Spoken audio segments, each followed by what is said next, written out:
다 같이 묵상 기도 드리시겠습니다.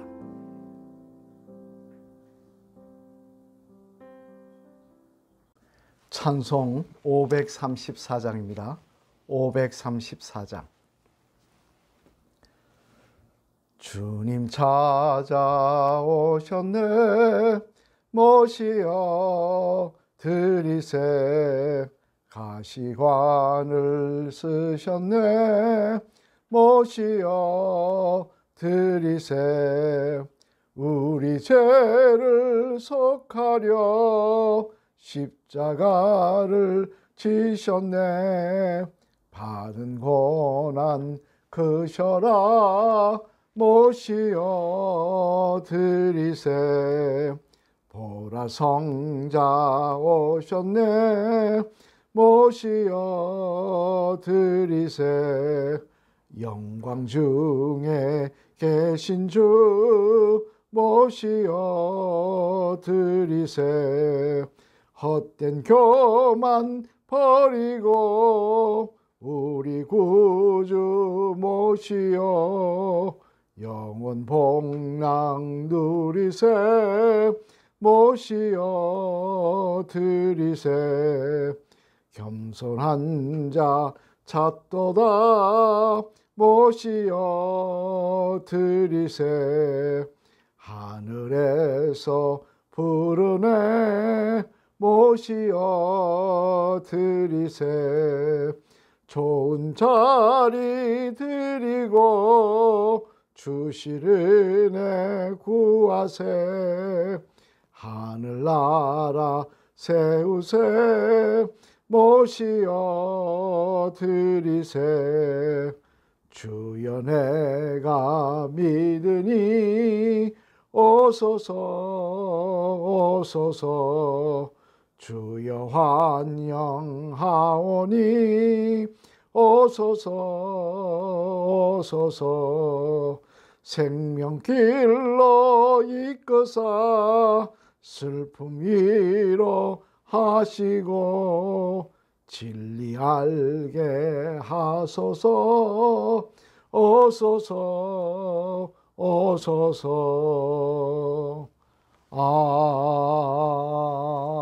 아멘. 하나님 말씀 함께 보시겠습니다. 마태복음 18장 말씀입니다. 신약성경 30면에 있는 말씀입니다. 말씀 봉독하도록 하겠습니다. 그때 제자들이 예수께 나와 이르되 천국에서는 누가 크니까? 예수께서 한 어린아이를 불러 그들 가운데 세우시고 이르시되 진실로 너희에게 이르노니 너희가 돌이켜 어린아이들과 같이 되지 아니하면 결단코 천국에 들어가지 못하리라. 그러므로 누구든지 이 어린아이와 같이 자기를 낮추는 사람이 천국에서 큰 자니라. 또 누구든지 내 이름으로 이런 어린아이 하나를 영접하면 곧 나를 영접함이니 누구든지 나를 믿는 이 작은 자 중 하나를 실족하게 하면 차라리 연자 맷돌이 그 목에 달려서 깊은 바다에 빠뜨려지는 것이 나으니라. 실족하게 하는 일들이 있으므로 말미암아 세상에 화가 있도다. 실족하게 하는 일이 없을 수는 없으나 실족하게 하는 그 사람에게는 화가 있도다. 만일 내 손이나 내 발이 너를 범죄하게 하거든 찍어내버리라. 장애인이나 다리 저는 자로 영생에 들어가는 것이 두 손과 두 발을 가지고 영원한 불에 던져지는 것보다 나으니라. 만일 내 눈이 너를 범죄하게 하거든 빼어내버리라. 한 눈으로 영생에 들어가는 것이 두 눈을 가지고 지옥불에 던져지는 것보다 나으니라. 삼가 이 작은 자 중에 하나도 업신여기지 말라. 너희에게 말하노니 그들의 천사들이 하늘에서 하늘에 계신 내 아버지의 얼굴을 항상 배옵느니라. 너희 생각에는 어떠하냐? 만일 어떤 사람이 양 100마리가 있는데 그중 하나가 길을 잃었으면 그 99마리를 산에 두고 가서 길 잃은 양을 찾지 않겠느냐? 진실로 너희에게 이르노니 만일 찾으면 길을 잃지 아니한 99마리보다 이것을 더 기뻐하리라. 이와 같이 이 작은 자 중에 하나라도 잃은 것은 하늘에 계신 너희 아버지의 뜻이 아니니라. 내 형제가 죄를 범하거든 가서 너와 그 사람과만 상대하여 권고하라. 만일 들으면 내가 내 형제를 얻을 것이요 만일 듣지 않거든 한두 사람을 데리고 가서 두세 증인의 입으로 말마다 확증하게 하라.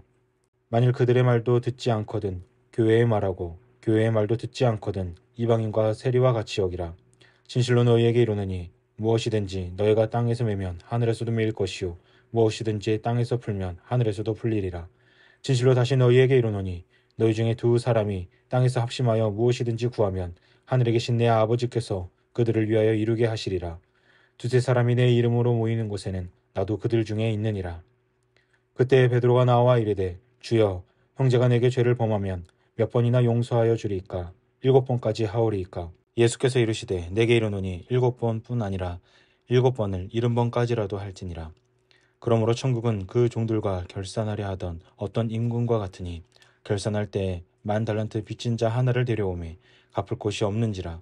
주인이 명하여 그 몸과 아내와 자식들과 모든 소유를 다 팔아 갚게 하라 하니 그 종이 엎드려 절하며 이르되 내게 참으소서 다 갚으리이다 하거늘 그 종의 주인이 불쌍히 여겨 놓아 보내며 그 빚을 탕감하여 주었더니 그 종이 나가서 자기에게 100데나리온을 빚진 동료 한 사람을 만나 붙들어 목을 잡고 이르되 빚을 갚으라 하매 그 동료가 엎드려 간구하여 이르되 나에게 참아주소서 갚으리이다 하되 허락하지 아니하고 이에 가서 그가 빚을 갚도록 오게 간우거늘 그 동료들이 그것을 보고 몹시 딱하게 여겨 주인에게 가서 그 일을 다 알리니 이에 주인이 그를 불러다가 말하되 악한 종아 내가 빌기에 내가 내 빚을 전부 탕감하여 주었거늘 내가 너를 불쌍히 여김과 같이 너도 내 동료를 불쌍히 여김이 마땅하지 아니하냐 하고 주인이 노하여 그 빚을 다 갚도록 그를 옥졸들에게 넘기니라. 너희가 각각 마음으로부터 형제를 용서하지 아니하면 나의 하늘 아버지께서도 너희에게 이와 같이 하시리라. 아멘. 오늘 본문의 말씀은 예수님께서 공생애를 시작하신 지 2년이 지나고 이제 3년차 초에 있었던 그 내용들, 또 말씀하신 내용들을 기록을 하고 있습니다. 전장과 이어서 이미 예수님의 공생애는 2년 정도가 지나갔고 마지막 1년에 이제 시작을 하고 있는 그런 상황이었다는 거죠. 특별히 그런 상황 속에서 오늘 본장의 말씀에서는 예수님께서 제자들에게 여러 가지 말씀을 통하여 가르치는 모습을 보여주고 있는데요. 오늘 이 말씀 가운데 우리가 한번 교훈을 생각해 보려고 합니다. 그러면 주님께서는 제자들에게 무엇을 가르치고 계신가? 그 내용을 살펴보면요. 먼저 첫 번째는 자신을 낮출 줄 아는 사람이 되어야 한다라고 가르치고 계시더라는 것입니다. 오늘 보면 4절 말씀 같이 한번 읽어보시겠습니다. 시작. 그러므로 누구든지 이 어린아이와 같이 자기를 낮추는 사람이 천국에서 큰 자니라. 아멘. 무슨 말씀입니까? 이는 지금 서로가 잘났다고 내가 더 높은 자리에 올라가야 된다고 예수님께서 이 땅의 왕이 되실 때에 뭐 이스라엘의 왕이 되든 로마를 물리치고 유대 지경의 왕이 되든 그렇게 되셨을 때 현실적인 왕을 이야기하는 거죠. 그렇게 되었을 때 누가 더 높은 자리에 앉아서 권세를 휘두를 것이냐를 가지고 제자들이 다퉜다는 것입니다. 그러자 예수님께서는 그런 제자들을 바라보시면 뭐라고 말씀하시느냐? 어린아이와 같이 자기를 낮추는 사람이 하나님 나라에서는 큰 자라라고 말씀하십니다. 즉 자기를 낮출 줄 아는 사람, 겸손한 사람, 자기의 부족함을 고백할 수 있는 사람, 그런 사람이 하나님께서는 더 귀하게 보시며 크게 쓰신다는 것입니다. 사실 여러분, 사람들을 가만히 보면요, 다 사람들은 남들보다 높아지려고 합니다. 그리고 본인의 권위가, 본인의 자리가 그렇게 높지 못하면요, 자랑을 통하여 자기를 높이려고 합니다. 그래서 현재 자기 자랑할 것이 없으면 왕년 이야기를 합니다. 과거에 내가 어땠는데, 과거에 내가 어땠는데. 또 그것도 안 되면 자식 자랑합니다. 자녀가 어떻고, 누가 어떻고. 이는 세상에서 모습뿐만 아니라 교회에 와서도 마찬가지입니다. 교회에 와서도요, 내가 왕년에 어떤 자리에 있었고, 또 내 자식이 어떻고, 내가 사는 집이 어떻고, 뭐 이런 자랑합니다. 그런데 세상에서는 그것이 중요할지 몰라도 하나님의 나라에서는 그게 아무것도 아니라는 것입니다. 오히려 그것 때문에 내 발목을 잡을 수 있다는 것입니다. 당장 여러분 잘 아시는 다윗의 아들 압살롬 있지 않습니까? 압살롬이 자랑스럽게 여긴 게 무엇이었습니까? 그의 머리였습니다. 압살롬의 머리가 아주 아마 보기에 멋있었던 모양입니다. 그래서 남들에게 잘 보이려고 머리를 크게 이렇게 도두어서 그 머리를 드러나게 하고 다녔습니다. 그리고는 그런 모습을 아주 기쁘게 생각하고 자랑스럽게 생각했습니다만, 그러나 그가 아버지 다윗에게 반란을 일으켰다가 결국 마지막 요압 장과의 싸움에서 무엇 때문에 죽임을 당합니까? 자기가 자랑했던 그 머리. 그 머리가 도망가는데 나무에 걸려가지고 오도 가도 못하고 나무에 매달린 시체가 되었다는 것입니다. 그래서 요압의 칼에 죽임을 당하고 있지 않습니까? 우리에게 시사하는 바가 큰 말씀입니다. 내가 자랑스럽게 생각하고 내가 대단하게 생각했던 것이 결국 하나님 앞에 내 발목을 잡더라는 거예요. 하지만 비록 후반은 좋지 못했지만 초반에는 참 복된 사람이 나오는데요. 바로 이스라엘의 초대왕 사울이었습니다. 그는 사실 남들보다 머리 하나가 더 클 정도로 키도 컸습니다. 인물도 좋았습니다. 집안도 좋은 집안이었습니다. 그런데 그가 어떻게 합니까? 하나님이 당신에게 기름을 부으려고 한다고 하시니까 그는 도망가서 숨습니다. 내 같은 사람이 어떻게 그 일을 할 수 있냐고. 자신을 지극히 낮춘 거죠. 나는 그런 자격이 없는 자라고 이야기한 거죠.